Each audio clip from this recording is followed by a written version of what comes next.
Olá a todos, é uma satisfação estarmos juntos nesse evento tão importante da RIESLAC. Vamos conversar sobre manejo fonoaudiológico da disfagia, da prevenção à reabilitação em pessoas idosas.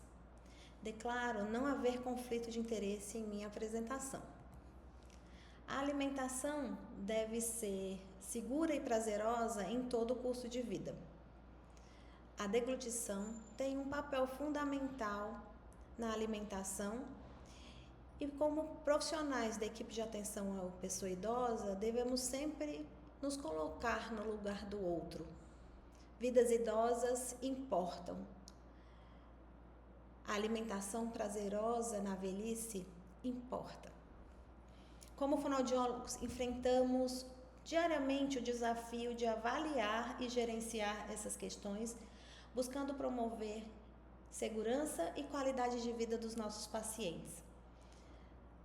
A avaliação clínica da deglutição desempenha um papel fundamental. A reabilitação, a prevenção, o tratamento impactam em qualidade de vida. Estamos comprometidos em fornecer informações atualizadas e embasadas para que os fonoaudiólogos da RIESLAC e os demais profissionais da geriatria e da gerontologia possam aprimorar suas habilidades e oferecer um cuidado de qualidade aos seus pacientes. A deglutição é um processo fisiológico complexo, ordenado e sequencial de transferência de saliva ou conteúdo alimentar da boca ao estômago. Abrange desde a intenção de comer até a entrada do alimento no estômago. Envolve controle neural preciso, córtex cerebral, estruturas subcorticais e tronco cerebral.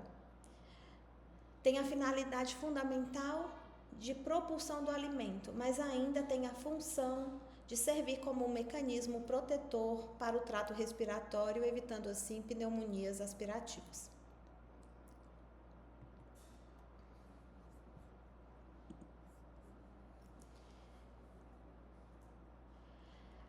Esse processo bastante elaborado depende tanto do funcionamento adequado do sistema nervoso, quanto das interações entre estímulos sensoriais e respostas motoras. Depende ainda de saúde bucal, depende de cognição, depende do lugar que se alimenta e do bem-estar subjetivo relacionado à alimentação.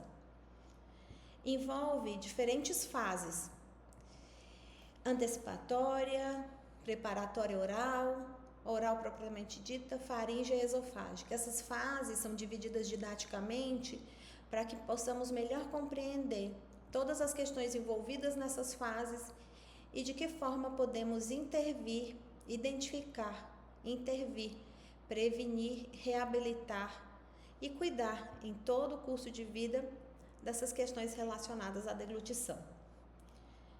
A disfagia, ela é uma dificuldade patológica desse processo fisiológico ordenado. E a reabilitação dessa deglutição ou a terapia para a disfagia buscam o alcance de estabilidade nutricional a fim de evitar aspiração laringotraqueal e consequências advindas dessa condição, como a má nutrição das pessoas idosas. Considerando a fisiologia normal, a alimentação por via oral é a preferencial. Entretanto, em algumas situações clínicas, adaptações e consistências, reabilitação fonoaudiológica, orientação aos cuidadores e indicação de vias alternativas de alimentação precisam ser instituídas para a oferta de energia e de nutrientes. Distúrbios de deglutição de causa neurológica ou estrutural que levam a prejuízos nutricionais, comprometimento da ingesta, desidratação, perda de peso, desnutrição e piora de prognóstico clínico representam o conceito, a chave chamada disfagia. Melhor compreendê-la pode evitar, por exemplo, diferentes impactos, como os apresentados nesse estudo recém-publicado sobre malnutrição em idosos, que mostram essa disfagia aí como um aspecto importante desse contexto de bem-estar no envelhecimento. É importante desmistificar causas e tratamentos. É importante compreender a disfagia é um sintoma de outras síndromes ou outras doenças subjacentes, e é preciso evitar estigmas e um cuidado interprofissional mais humano e personalizado. E nessa equipe interprofissional, o fonoaudiólogo tem papel fundamental para indicar o tratamento, para avaliar a condição desse paciente no início da terapia e até a alta qualificada desse paciente. Nesse documento, que mostra um modelo de determinantes de má nutrição entre idosos, a disfagia aparece aí como um fator determinante e ainda correlacionado, direto ou indiretamente, com outras questões que impactam nessa má nutrição. Além disso, também há estudos que mostram o círculo vicioso entre desnutrição, sarcopenia, disfunção da deglutição, fragilidade óssea e má saúde bucal em idosos, impactando também aí nessa dificuldade que muitos idosos lidam em seu curso de vida e no seu envelhecimento. Do ponto de vista da economia da saúde, a disfagia é preciso atuar prontamente na disfagia, precocemente na disfagia, pois, segundo o estudo realizado nos Estados Unidos, o tempo de internação hospitalar é significativamente maior, os custos hospitalares são mais altos e há maior probabilidade de transferência de um paciente com disfagia para uma unidade de cuidados mais complexos e aumentando ainda a possibilidade de mortalidade hospitalar. Esses pacientes adultos internados nesse estudo tiveram um diagnóstico de disfagia e com idade entre 65 a 90 anos, essa prevalência aumentou bastante e esses pacientes precisam fortemente de uma intervenção gerontológica e um gerenciamento do cuidado relacionado a consensos e diretrizes relacionadas à disfagia também na América Latina e Caribe. No estudo de revisão usando dados disponíveis numa literatura específica, que é a literatura nesse estudo que foi da literatura de enfermagem, disfagia, saúde bucal e alimentação por sonda emergiram como fatores de risco, como apresentados nesse gráfico em formato de pizza, mostrando aí que é preciso incluir na rotina da atenção à pessoa idosa, avaliação da disfagia, do risco, cuidados bucais e adaptação de dietas e a melhor indicação nutricional possível de dieta para que a gente tenha aí melhor qualidade de vida. A geriatria e a gerontologia têm um papel fundamental nesse manejo da disfagia e, sem dúvida, a fonoaudiologia gerontológica corrobora com a construção de uma perspectiva, de um paradigma, de uma inovação de cuidado, considerando aquilo que mais importa para a pessoa idosa, colocando o idoso no centro dos cuidados e estando atento às questões nutricionais. Quem são esses profissionais que devem estar envolvidos nessa atuação? Diferentes consensos mostram que médicos, fonoaudiólogos, nutricionistas, odontólogos, terapeutas ocupacionais, entre outros profissionais, incluindo aí os cuidadores de idosos, e no Brasil uma figura muito importante, um profissional muito importante, que é o agente comunitário de saúde, o ACS, na atenção primária, no Sistema Único de Saúde, tem um papel fundamental para essa equipe de alimentação, para a identificação precoce de riscos e para o encaminhamento adequado e as orientações adequadas. Como posso identificar quem não é fonoaudiólogo? Como pode identificar esse paciente? Quais são esses sinais e sintomas referidos pelos pacientes com disfagia? Dificuldade de deglutição, engasgos, tosse, sensação de globo faríngeo, odinofagia, regurgitação, escape de alimento pela boca, a voz molhada ou voz úmida, a xerostomia, a perda de saliva pela cânula traqueal em traqueostomizados, enfim, uma série de situações que podem nos indicar aí um paciente que precisa de uma avaliação mais detalhada da fonoaudiologia, para que a gente possa melhor entender a condição, né? Esses sintomas incluem aí uma trazem um impacto muito importante, inclusive levando a isolamento social. Muitos pacientes evitam estar em refeição em família, reunidos em família e comer publicamente para evitar situações angustiantes para si e para os outros. E a gente não pode contribuir para esse esgarçamento das redes sociais e dos momentos de socialização das pessoas idosas.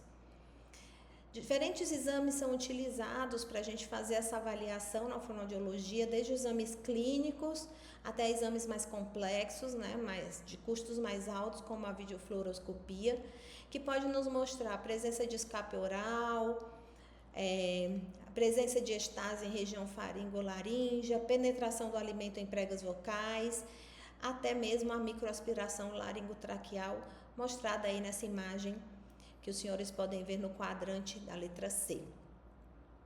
Além disso, se evidencia também uma série de outras possibilidades de achados nos exames dos pacientes idosos, que envolvem uma desorganização desses eventos sequenciais da deglutição, que envolvem aí a dificuldade no planejamento dessa deglutição, no transporte de alimentos líquidos ou sólidos ou pastosos da boca ao estômago, que mostra aí, por exemplo, nesse exame,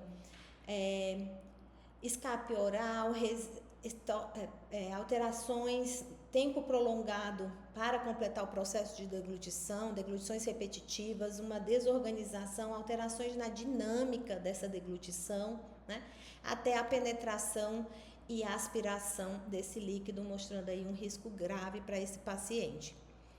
No manejo fonoaudiológico, isso inclui desde as orientações aos pacientes, cuidadores e familiares, até a educação permanente em saúde para os profissionais, o encaminhamento para o segmento do cuidado, os exercícios diretos e indiretos para fortalecimento da musculatura orofacial, modificação nas consistências dos alimentos, adaptação de volume e de temperatura e assim conseguindo construir uma intervenção fonoaudiológica que seja específica para cada caso, mas também que seja interprofissional, exigindo aí os encaminhamentos necessários e o manejo necessário para o caso.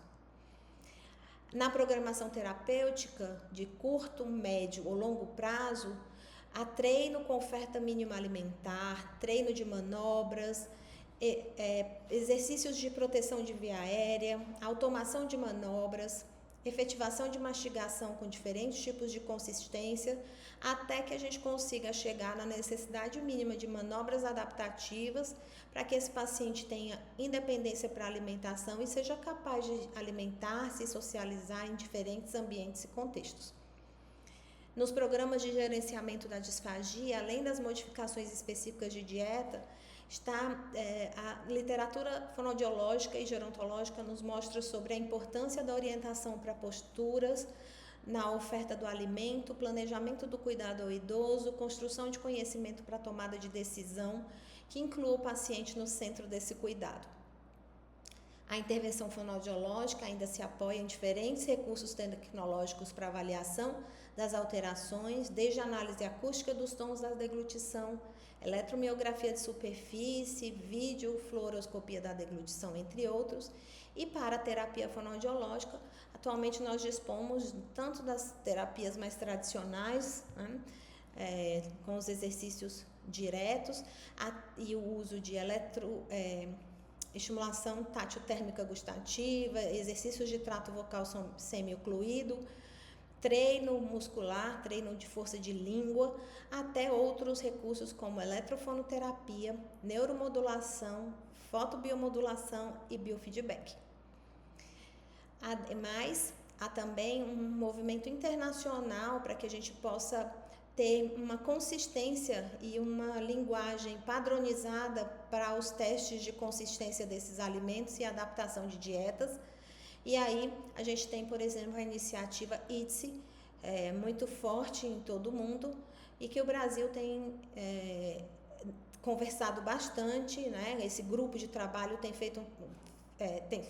tido uma penetração grande em diferentes serviços, desde os serviços hospitalares até os serviços domiciliares, os serviços de reabilitação, para que a gente possa, então, garantir a segurança nessa terapia da disfagia e na melhor indicação da consistência dos alimentos.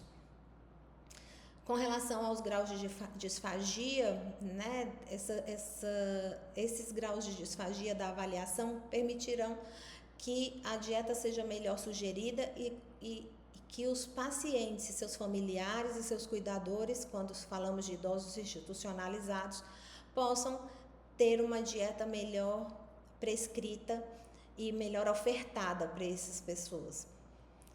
Como ajudar? Bom, toda a equipe é convidada a lembrar da importância de promoção dessa autonomia na alimentação, da oferta da consistência adequada, da atenção à hidratação das pessoas idosas, da orientação sobre o uso de espessantes para reduzir o risco de broncoaspiração,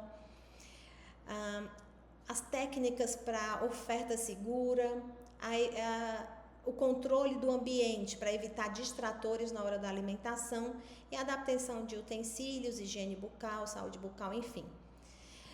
Somos convidados também a pensar em estratégias de baixo custo para essa adaptação de utensílios e também na adaptação de consistências e de oferta de alimentos pastosos mais convidativos e mais saborosos.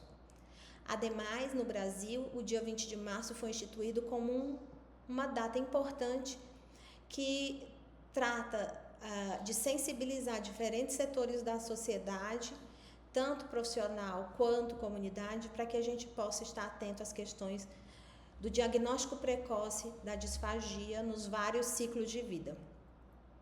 Seguimos de mãos dadas. Muito obrigada por estarem comigo aqui.